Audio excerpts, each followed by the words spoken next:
আমাৰ গোটেইখিনি ৰেডি হৈ আছে। বৰ্তমান বানৰ পৰিস্থিতিৰ কাৰণে মই এই বিষয়টো চকু দিয়া নাই, কাৰণ আজি যদি আমি পৰীক্ষা পাতিব লাগে, পুলিচে দৌৰিব লাগিব, পুলিচত এখন খেলপথাৰতো পানী নোহোৱাকৈ নাই।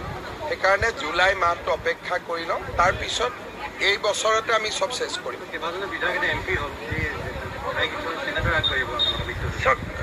য'ত MP হ'ল তাত আকৌ ইলেকশ্যন হ'ব, উপনিৰ্বাচন হ'ব, কিন্তু উপনিৰ্বাচন পুৰণি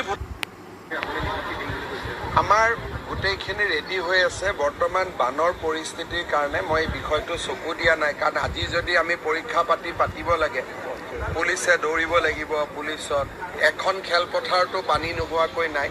সেইকাৰণে জুলাই মাহটো অপেক্ষা কৰি লওঁ, তাৰপিছত এই বছৰতে আমি চব চেছ কৰিম।